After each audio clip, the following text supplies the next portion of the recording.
यद्यपि शुद्ध नयेन विशुद्ध ज्ञान दर्शन स्वभावः अयम जीवः तथापि व्यवहारेण अनादि कर्म बंधवशात आत्मसंविति विलक्षणम अशुद्ध परिणामम करोति।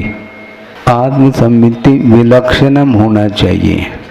हाँ, ठीक है। यद्यपि शुद्ध निश्चय की विवक्षा से विशुद्ध ज्ञान दर्शन स्वभाव वाला यह जीव है, किंतु फिर भी व्यवहार के अपेक्षा से अनादिकालीन जो कर्म बंद हो रहा है उसके वजह से जो आत्म संवित्ति की विलक्षण भूत जो अशुद्ध परिणाम करता है, शुद्ध निश्चय के अपेक्षा से शुद्ध भावों का कर्ता होता है, किंतु संसार दशा में शुद्ध नहीं का आलम्बन लेने मात्र से शुद्ध परिणाम नहीं होते हैं। क्योंकि शुद्ध परिणाम कब होते हैं? जब वह शुद्ध रूप में परिणमन करता है, तब कहीं जाकर के वह शुद्ध भावों का कर्ता शुद्ध होता है और उन शुद्ध भावों का भोक्ता भी शुद्ध होता है। शक्ति के अपेक्षा से कथन ये किया जा रहा है कि प्रत्येक जीव में शुद्धत्व की शक्ति विद्यमान होने के कारण उसकी विवक्षा से तो वह शुद्ध जीव है, किंतु अनादिकालीन कर्म का संबंध आया हुआ है, उसके कारण आत्मसम्मिति से विलक्षण भूत जो अशुद्ध परिणाम है उन अशुद्ध परिणामों का कर्ता होता है। आत्मसम्मिति लक्षणम अशुद्ध परिणाम, अशुद्ध परिणाम है, इसका अर्थ आत्मसम्मिति से विलक्षण भूत ही अशुद्ध परिणाम हुआ करता है।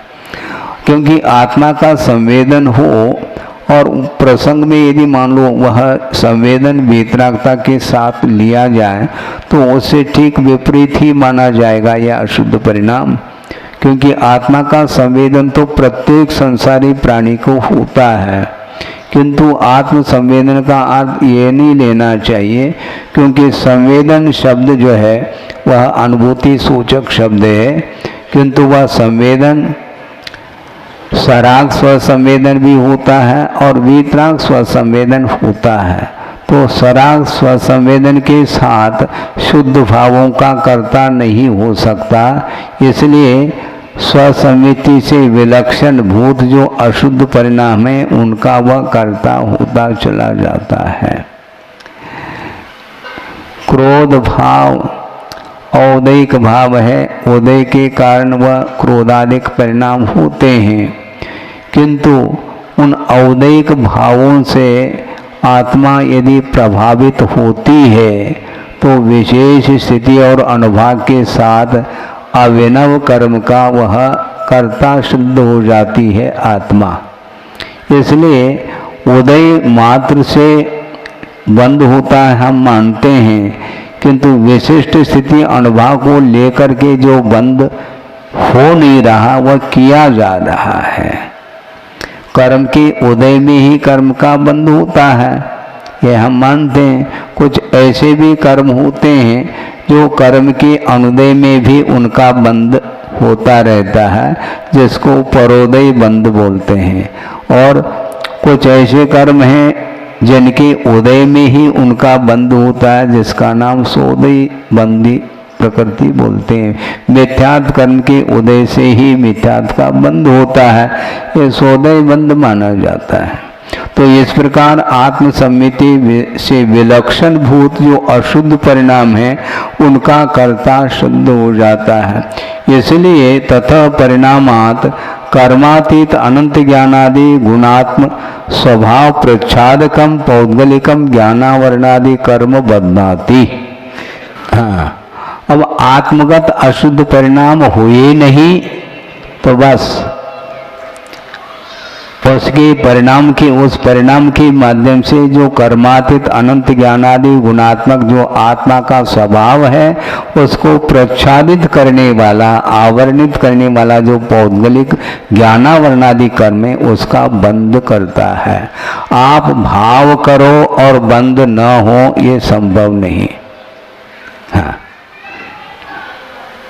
परिणाम होते ही बंद होता है, क्योंकि आपकी चेष्टा वासनिक चेष्टा और कायिक चेष्टा के बिना भी आत्मा में परिणाम उत्पन्न होते रहते हैं। ये नहीं समझना हमने बोला थोड़ी, हमने कार्य थोड़ी किया। कार्य करो या न करो, मन से कार्य यदि हुआ है तो तत्संबंधी भी कर्म बंध से आप बच नहीं पाओगे, क्योंकि कर्म बंध के लिए कितने प्रकार के साधन बताए हैं। 108 जीवाधिकरण, तो उसमें मन भी आया है। तो मन के माध्यम से भी बैठे बैठे कर्म का आश्रय हो सकता है, होता है। हाँ, आप कार्य करो अथवा न करो, ये बात अलग है। किसी ने भाव कर लिया किसी का घात करने का, उसको जेल नहीं होगा क्योंकि भाव मात्र किया है, किंतु कर्म के आश्रय से बच नहीं पाएगा वो। हमें थोड़ी जेल हो रहा है भाई, जेल जाने का नाम ही कृत्य है क्या? तुम जेल जाओ अथवा न जाओ, किंतु कर्म तुम्हें छोड़ेगा नहीं, क्योंकि तुमने परिणाम किए हैं, उसका फल का भोक्ता तुम्हें होना पड़ेगा, क्योंकि किया है परिणाम। अपने द्वारा किया हुआ जो कर्म है वह निरर्थक कभी भी नहीं जा सकता। उसका द्रव्य क्षेत्र आदि के निमित्त को लेकर के भले ही कालांतर में फल मिल जाए, यह अलग वस्तु, किंतु मिलना तो निश्चित है। कुछ ऐसे होते हैं जो निदत्ति निकासित के रूप में वह अनिवार्य रूप से फल देते हैं, किंतु अज्ञान दशा में कर्म बांधने के बाद भी बाद में यदि पश्चाताप आदि का भाव आ जाता है, वो सारे अतीत में अर्जित जो पाप कर्म हैं वे संक्रमित हो सकते हैं, उसमें परिवर्तन हो सकता है। क्योंकि कुछ ऐसे कर्म हैं जो परिवर्तन के योग्य होते हैं और कुछ ऐसे कर्म हैं जिनमें परिवर्तन संभव नहीं, किंतु उसमें स्थिति और अनुभाग इत्यादि में अपकर्षण आदि हो सकता है। ये अलग वस्तु। जैसे आयु कर्म का बंद कर लिया, अब उसमें संक्रमण संभव नहीं। अपकर्षण करते करते करते 33 सागर की जिसने आयु का बंद किया है नरक संबंधी, वह अपकर्षण करते हुए वह कहाँ तक जा सकता है? जहाँ तक अपकर्षण हो सकता वह पहले पृथ्वी में पैदा हो रहा। और श्रेणिक 84,000 वर्ष तक ले आए वो, उसके नीचे क्यों ला नहीं रहे महाराज? नीचे नहीं आ सकता क्या? आ तो सकता है, किंतु उसको तीर्थंकर होना है, समस्या ये खड़ी है। इसलिए 84,000 व्यतीत करना पड़ेगा, तब कहीं जाकर के वह तीर्थंकर हो पाएगा। और यदि मान लो तीर्थंकर की सत्ता वाला कोई नहीं है और वह अपकर्षण करता करता 10,000 वर्ष भी रख सकता है, इसमें कोई बाधा नहीं। कहने का तात्पर्य ये है कि कर्मों में अपकर्षण भी होता है और विशुद्ध परिणाम के माध्यम से उत्कर्षण भी होता है, और आयु कर्म नहीं है तो अन्य कर्मों की अपेक्षा से संक्रमण भी हो सकता है। ये बाद में जो आपने पुरुषार्थ किया है, यानी अज्ञान दशा में अपराध किसी ने किया है, तो हमेशा उसके अपराध के ही परिणाम होते हैं ऐसा तो नहीं है, किंतु वह पश्चाताप आदि के माध्यम से अपने कर्मों को धो सकता है इस तरीके से। इस प्रकार कोई कह दे हाँ ठीक है हम भी कर लेंगे, जीवन के अंत तक हम भी खूब पाप कर लो, उसके बाद श्रेणिक जैसे हम भी कर लेंगे, अरे क्या कर लोगे? कोई निश्चित है क्या? कोई भी कार्य निश्चित नहीं है। किस समय कैसे परिणाम हो सकते हैं, किसके भाग्य में क्या लिखा हुआ है, हम कुछ भी नहीं कह सकते हैं। इसलिए हमेशा सावधान रहने के लिए कहा है। और एक प्रसंग आपके सामने रख लूं कि कर्म का उदय अलग और कर्म का उदय कह करके आप यदि मान लो असावधान हो जाओगे तो निश्चित रूप से फिर हानि है। इसलिए प्रमाद जो है आचार्य महाराज ने कहा था, उसको सामने रख रहा हूं। प्रमाद यदि होता है तो बिना कर्म के उदय के तो नहीं होगा, किंतु कर्म के उदय में वह प्रमाद हो ये अनिवार्य नहीं। इसलिए उसको पारणामिक भाव सिद्ध करने का प्रयास किया है गुरुदेव ने। शायद संभव है आगम में भी किसी विवक्षा से पारणामिक भाव घोषित किया हो, क्योंकि ये 15 प्रकार के जो प्रमाद है ये तीव्रता का प्रतीक है। परिणामों में जब तीव्रता लाता है उस समय वह प्रमाद की अभिव्यक्ति होती है, किंतु उस प्रमाद को कर्म के ऊपर, उदय के ऊपर हम थोपते हैं, निश्चित रूप से बाधा आएगी। बाधा ये आएगी कि प्रमाद ये किस कर्म के उदय से है, पहले सिद्ध करो, क्योंकि कर्म के उदय से हो रहा है। तो किस कर्म के उदय से प्रमाद हो रहा है बताओ? किस कर्म के उदय से? तो उदय से नहीं हो रहा है। ऐसा कोई पूछेगा तो उसका क्या उत्तर दोगे आप? यदि कर्म के अनुदय में मानते हैं तो सिद्धों में होना चाहिए, ऐसा कोई कह सकता है? उनकी तरफ से हमने तो कही दिया। तो ठीक है, तो कर्म का उदय मान लो, तो किस कर्म के उदय से प्रमाद हो रहा है ये आपको बताना पड़ेगा।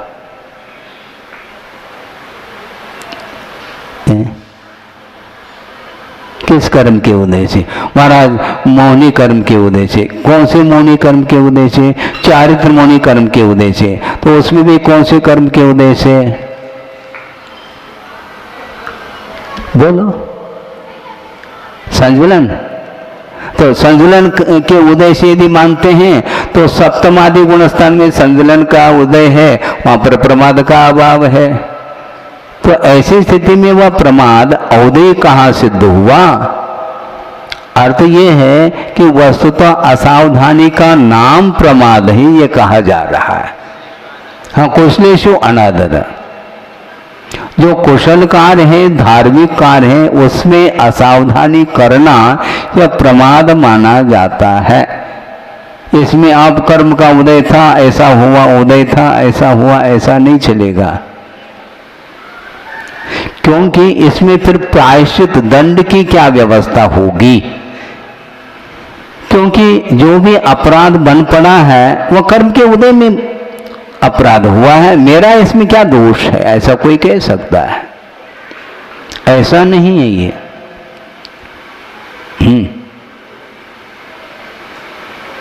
इसलिए सावधानी रखना चाहिए, और सावधानी के माध्यम से हम विशेष कर्मों की स्थिति अनुभाग की अपेक्षा से उनसे हम बच सकते हैं। हाँ, यही एक व्यवस्था है, और कोई दूसरी व्यवस्था ला ही नहीं सकेंगे हम। आप गाड़ी चला रहे हैं, एक्सीडेंट जो हुआ वो किसके वजह से हुआ? मुझे बताओ। कर्म के वजह से हुआ। ऐसा कहोगे तो काम चलेगा क्या है? फिर कोर्ट केस क्यों होता हो? कोर्ट के सामने कहो तो कर्म के उदय से हुआ है। हाँ, तो वो कहे कर्म के उदय से हमारे पास भी है उदय, वो कान पकड़ करके ले जाता है, अरेस्ट कर देता है। क्यों? कर्म का उदय हमारा भी चल रहा है। तो क्या व्यवस्था बनेगी बताओ? पुलिस यही कहेगी हमारा भी कर्म का उदय है, हम लाठीचार्ज करते हैं। हाँ, अब उसको कैसे रोकोगे तुम? उनके लिए तो कर्म का उदय नहीं, आपके लिए कर्म का उदय। न्याय तो न्याय माना जाता है ना।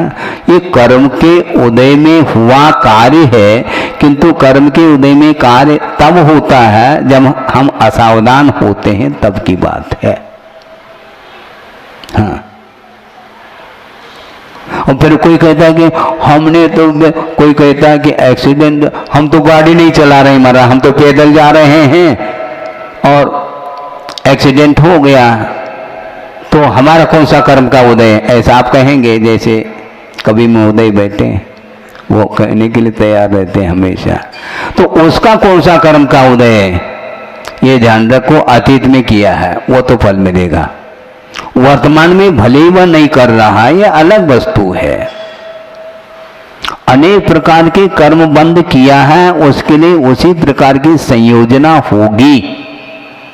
और अतीत में जो कर्म बांधा है वह भी प्रमाद के कारण ही बांधा है, ये भी उतना ही सत्य है।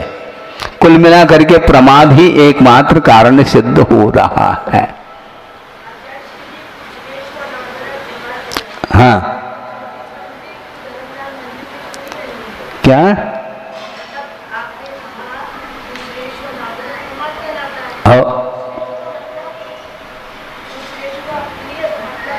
मतलब क्या है?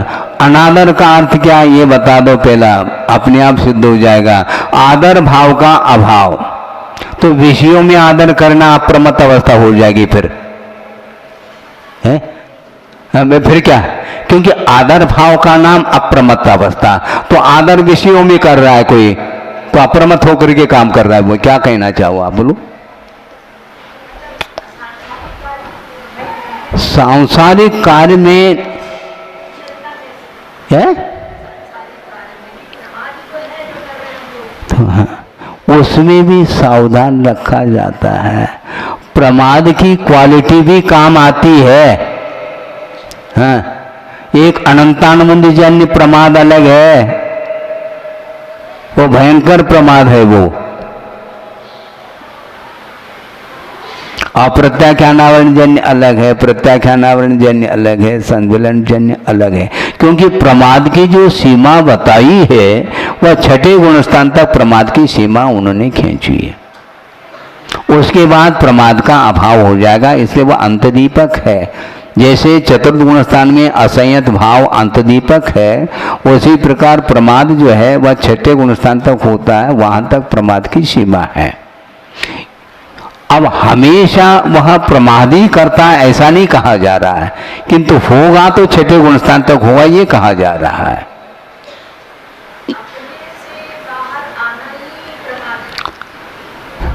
बाहर का अर्थ क्या लेते हैं? खुलासा करिए। हैं?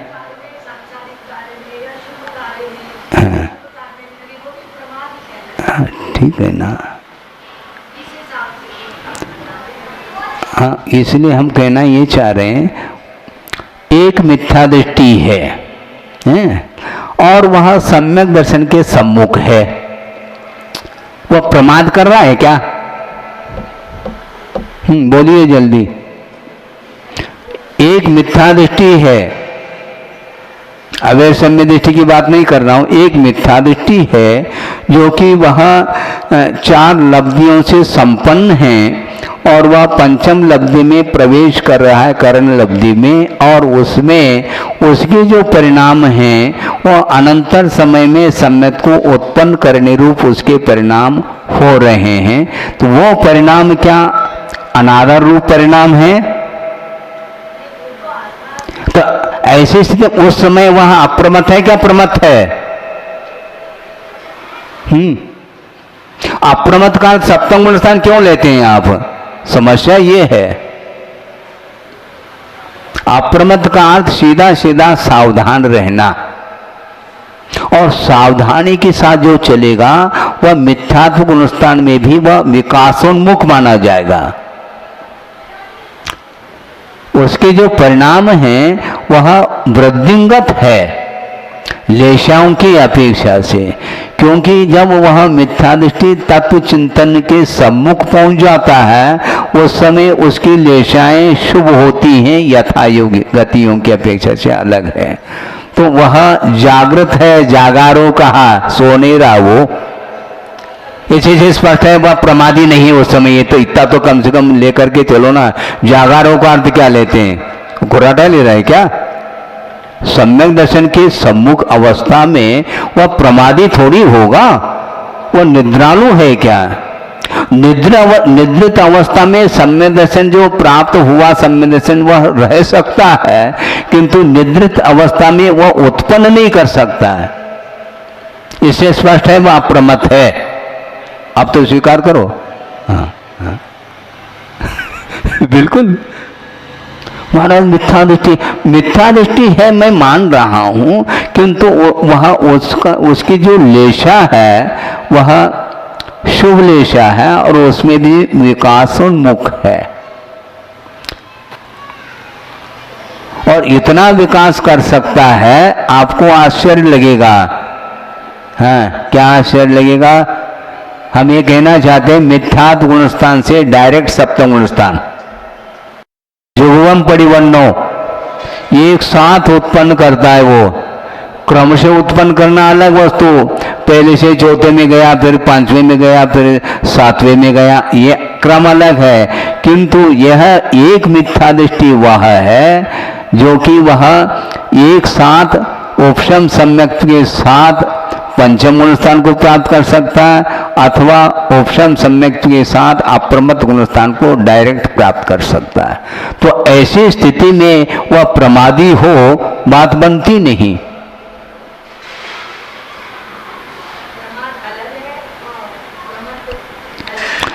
समझ जो यही तो समस्या है। प्रमत्त का अर्थ जिसके अंदर प्रमाद ऑलरेडी है, जो प्रमाद से सहित है वह प्रमत्त कहा है, और प्रमाद से जो रहित है वह अप्रमत्त कहा।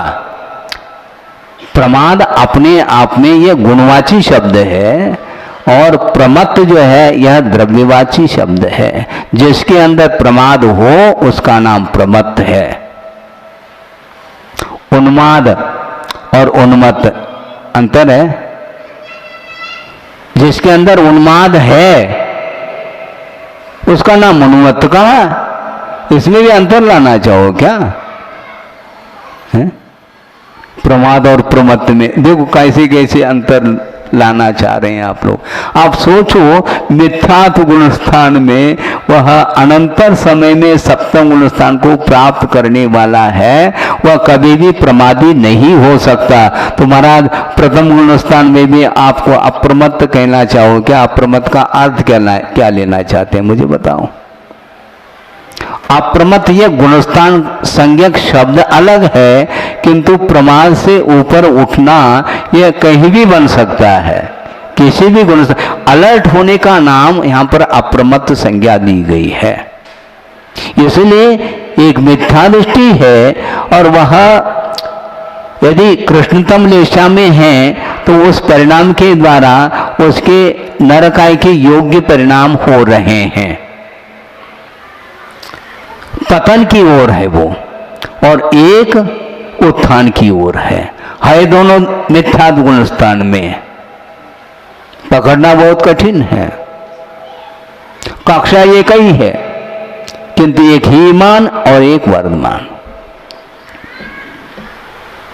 एक ही कक्षा में है, और एक फेल होने को है और एक पास होने को है।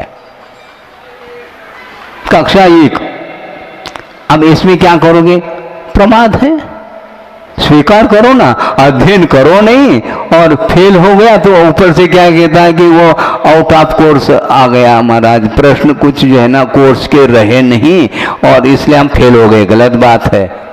आपके लिए तो आउट ऑफ कोर्स है, और उसी कक्षा में दूसरे जो छात्र है वो मेरिट में आ रहे हैं, उनके लिए कोर्स संबंधी है, और आपके लिए भिन्न प्रश्न पत्रिका है कि क्या है मुझे बताओ।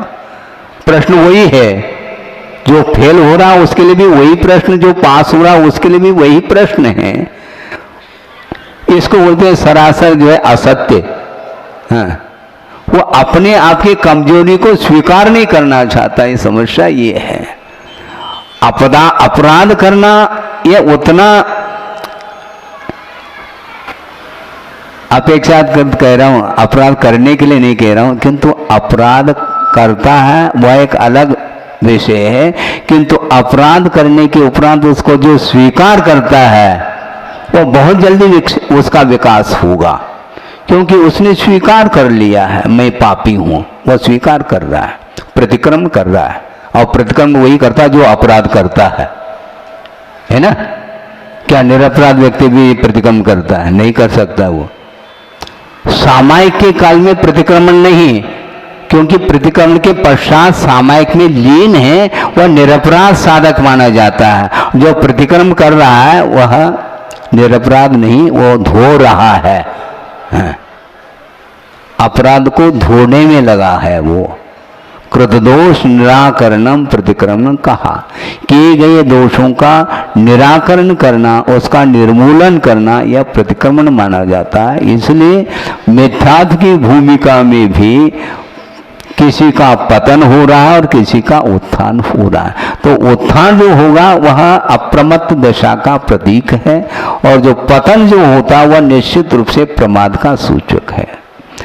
इसलिए गुरुदेव का ये कहना है कि प्रमाद पारिणामिक भाव है। ये ला करके रखा आचार्य महाराज, आप लोगों ने भी सुना होगा उनके मुख से, ये क्लियर है। अब ये कह सकते हैं महाराज ये प्रमाद तो कर्म के उदय, बिना कर्म के उदय में तो होता नहीं। कर्म के उदय में होगा, लेकिन हो अनिवार्य थोड़ी है। होगा तो कर्म के उदय, कर्मातीत अवस्था में कभी प्रमाद नहीं हो सकता है, जैसे सिद्ध अवस्था में उदय में होगा, किंतु उदय में हो ये अनिवार्य नहीं है। हाँ, गाड़ी चला रहा है इसलिए एक्सीडेंट होना अनिवार्य है, गलत बात है। असावधानी है तो एक्सीडेंट होगा, नहीं है तो आराम से वो निकल जाएगा। अपने आप को भी सुरक्षित रखेगा और दूसरे की भी रक्षा करता हुआ निकल जाएगा वो। हाँ, जैसे कि बंध के कारणों में मिथ्यात्व कहा, वो कर्मोदय है, अवृत के ही कर्मोदय है, कषाय के ही कर्मोदय है। हाँ, किसको बोलेंगे? हाँ, हाँ, प्रमाद योगा बंध हेतु है। हाँ, हाँ, हाँ, क्या क्या? हाँ,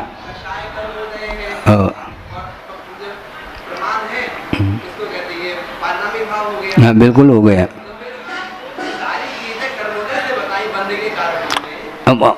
हाँ हाँ बता रहे हैं हम। हमने पहले ही बताया प्रमाद यदि होगा कर्म के उदय के बिना नहीं होगा, ये हमारा ग्राउंड है। लेकिन हो अनिवार्य नहीं, ये हमारा कहना है। नवीन कर्म का जो बंध होगा उसमें परिणाम हुए बिना कर्म का बंध नहीं होता, और परिणाम करना नहीं करना आपके अधीन है कि कर्म के उदय के अधीन है। तो बस फिर कहां पर कर्मोदय हुआ मुझे बताओ। हम और आगे आ रहे हैं और स्पष्ट करने के लिए। हाँ, मिथ्यात्व कर्म के उदय में एक पंचेंद्रिय का बंध कर रहा है, और मिथ्यात्व कर्म के उदय में एक इंद्रिय का बंध कर रहा है। दोनों के लिए मिथ्यात्व कर्म का उदय क्या काम कर रहा है हमें बताइए। आपको ही बताना है। जीव का परिणाम, वहां पर मिथ्यात्व को क्यों ला नहीं रहे आप? क्यों नहीं लाना चाहते? इसका अर्थ क्लियर हो गया आपको, है क्या नहीं? यानी एक इंद्रिय का यदि बंद होगा तो मिथ्यात्व के उदय के बिना नहीं होगा एक, किंतु मिथ्यात्व के उदय में नियामक रूप से एक इंद्रिय का बंद हो नहीं है। यदि मिथ्यात्व कर्म के उदय से नरकाय का बंध होता है ऐसा मान लिया जाए तो मिथ्यात्व कर्म का उदय एक इंद्रिय के पास है, नरकाय का बंद कर लेना चाहिए उसको, क्योंकि औदैहिक भाव है ना। मिथ्यात्व कर्म का उदय चल रहा है और बंद हेतु ऐसा कहा तो मिथ्यात्व के उदय से बंद होता है, नरकाय का बंद करा दो आप। क्यों नहीं? क्यों बंद हेतु कहा ना? हाँ, मतलब मिथ्यात्व से भी ताकत कुछ अलग रखता है, अपना परिणाम पृथक अस्तित्व है उसका। हाँ, अन्यथा हम आपको ये पूछना चाहते हैं कि उमा स्वामी महाराज ने ये जो सूत्र लिखा है उसकी मेरे ख्याल से आवश्यकता नहीं है। कौन सा? बहुआरंभ परिवर्तन नारकस्याशो, क्योंकि ऑलरेडी जब मिथ्यात्व कर्म का उदय है और उसके माध्यम से यदि नरकाय का बंध होता है, इस सूत्र की क्या आवश्यकता है? इस सूत्र को हम निष्प्रयोजन सिद्ध करना चाहते हैं, चलेगा क्या? इसे स्पष्ट है, मात्र मिथ्यात्व कर्म के उदय से नहीं, किंतु मिथ्यात्व कर्म के उदय में यदि अति आरंभ और अति परिग्रह का संचय का भाव होगा, उस समय होगा, ऐसा कहा जा रहा है। इसलिए आचार्य महाराज का ये कहना है, ये जो अष्टम अध्याय का जो प्रथम सूत्र आया है वह एकमात्र उपस्थिति दर्ज कर रहा है। उदय के उपस्थिति बंद के लिए कारण है, किंतु बंद यदि होगा तो जोगा पीड़ित परेशा ठिदी अनुभागा कसाय दो होती, ये बंद की व्यवस्था है। और उमा स्वामी महाराज ने भी कहा सूत्र में, सकषायत्वात, मिथ्यात्वात ऐसा नहीं कहा। हाँ, कषायवान होने के कारण सकषायत्वात जीवः, जीव कषायवान होने के कारण कर्मणः योग्यान पुद्गलान आदत्ते सबंध, कर्म के योग्य पुद्गलों को ग्रहण करता है जिसका नाम बंध है, ऐसा कहा। सबंध अर्थात वही बंध है, और कोई बंध की कोई व्याख्या ही नहीं, ये है। इसलिए मिथ्यात्व के उदय में, मिथ्यात्व के उपस्थिति में 16 प्रकृतियों का आश्रय होता है। यदि होता है तो हो, अनिवार्य नहीं, उसके योग्य परिणाम भी चाहिए मिथ्यात्व के अलावा, कषायजन्य परिणाम, जिसको लेशागत विशेषता बोलते हैं। यह जो है ना प्रमाद काम करता है अपना। हाँ, मिथ्यात्व के उदय में सम्यक दर्शन के सम्मुख पहुंचा है, उस समय अनंतानंद का उदय नहीं है क्या, तो नरकाय का बंद करा दे, वो परिणाम चाहिए ना। इसलिए कषाय की तीव्रता के बिना ये कार्य संभव नहीं है। अनंतानंद का यदि मंद स्थिति और अनुभव को लेकर के उदय हो रहा है, उस समय उसकी लेशा में मान लो परिवर्तन और शुक्ल लेशा यदि है, तो उस भूमिका में कभी भी वह नरकाय का बंद नहीं कर पाएगा, यह सिद्धांत है। तो यह जो पुरुषार्थ हुआ किसके द्वारा हुआ, मुझे बताओ।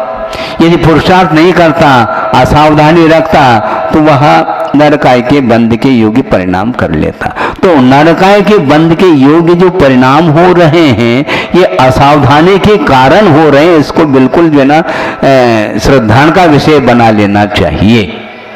इसलिए गुरुदेव का बार बार कहना कि प्रमाद की भूमिका से ऊपर उठो, मिथ्यात्व की भूमिका से ऊपर उठो, ऐसा नहीं कहा जा रहा है। अपने आप उठ लोगे तुम, मिथ्यात्व की भूमिका बहुत जल्दी ऊपर उठ सकते हैं यदि प्रमाद नहीं है तो। इसलिए बंद हेतु में जो कहा कि केवल उपस्थिति, उदय की उपस्थिति मात्र है। यदि होगा तो इसकी उपस्थिति में होगा। हाँ, क्योंकि पंचेंद्र का बंद कर रहा है एक, और एक इंद्रिय का कर रहा है, एक विकलित में से किसी का कर रहा है। ऐसा क्यों हो रहा? हाँ, प्रमाद के कितने भेद हैं ये पढ़ लेना थोड़ा सा। हाँ, थोड़ा कविता को थोड़ा बंद करके, हाँ, इसको पढ़ लो थोड़ा सा कि प्रमाद के कितने कितने भेद होते हैं। 4 कषाय को भी लिया है उन्होंने, यानी तीव्रता की अपेक्षा से 4 विकताएं हैं, आहार कथा है, स्त्री कथा, चोर कथा और राज कथा। ये इन कथाओं से ऊपर उठना है। हाँ, और 5 इंद्रियों की व्यापार से ऊपर उठना है। ये व्यापार बंद करना पड़ेगा आपको, दुकान 5 इंद्रिय संबंधी व्यापार। निद्रा और स्नेह, हाँ, स्नेह बहुत खतरनाक है। स्नेह ने ठीक नहीं है स्नेह। मदरेव मोह जनकः कह स्नेह, ऐसा कहा। हाँ, मदना के समान मद को पैदा करने वाला, मदरेव मोह जनकः, मदना के समान मोहित करने वाला कौन सा पदार्थ है, तो स्नेह कहा है। छोड़िए स्नेह, और चिपका देता है बहुत। स्नेह ठीक नहीं। स्नेह को अच्छा मानता है संसारी प्राणी। इनका हमारे साथ बहुत स्नेह रहा है, तो वह स्नेह जो है ना, वह लौकिक क्षेत्र में उसको आप लोग अच्छा मानते हैं, किंतु वस्तुतः धर्म के प्रति स्नेह होना चाहिए।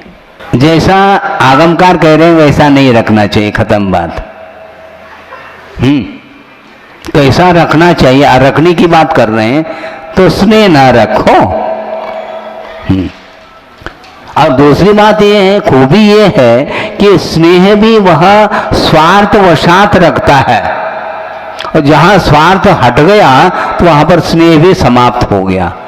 वो पार्टनरशिप था वो, हाँ, किसी फैक्ट्री इत्यादि में, किंतु दोनों में अनमन होने लगा तो बार वह स्नेह खत्म है। बिल्कुल यही है, स्वार्थ के कारण संसारी प्राणी चिपकता है और कुछ नहीं है। तो कहाँ आया? हाँ, विलक्षण ये हो गया। ज्ञानावरणादि कर्म बंधाती।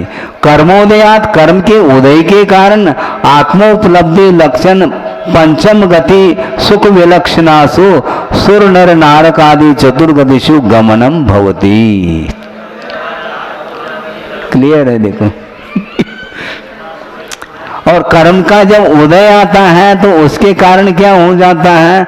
आत्मोपलब्धि लक्षण वाला जो पंचम गति है, मोक्ष गति संबंधी जो सुख है, उससे ठीक विपरीत जो देव गति, नर गति, मनुष्य गति, नर गति आदि रूप जो गति हैं, उनमें संसारी प्राणी का गमन होता है। हाँ, पंचम गति नहीं होगी अब। हाँ, पंचम गति कैसे होती है? पंचम चारित्र लाभाया। पंचम चारित्र हो, यथा क्या चारित्र, तो फिर गमन मोक्ष की ओर गमन होगा, नहीं है तो नहीं। और ततश्च यदि वह इन गतियों में गमन कर लेता है जीव, तो शरीर रहित चिदानंद एक स्वभाव आत्म विपरीत देह भवति। चार गति में से किसी भी गति में गमन हो जाता है जीव का, तो वहां पर क्या मिलता है? गिफ्ट में शरीर मिलता है। हाँ, शरीर प्राप्त कर लो, फिर ततः उसके माध्यम से इंद्रियां प्राप्त होंगी। वो कैसे? अतीन्द्रिय आत्म, अतीन्द्रिय अमूर्त परमात्म स्वरूपात प्रतिपक्ष भूतानि इंद्रियाणि समुत्पद्यन्ते। हाँ, जो इंद्रिय से रही जो आप अमूर्त परमात्मा का जो स्वरूप है, उससे ठीक विपरीत लक्षण वाले जो इंद्रियां हैं वो प्राप्त हो जाती। शरीर मिल गया तो इंद्रियां मिल गई।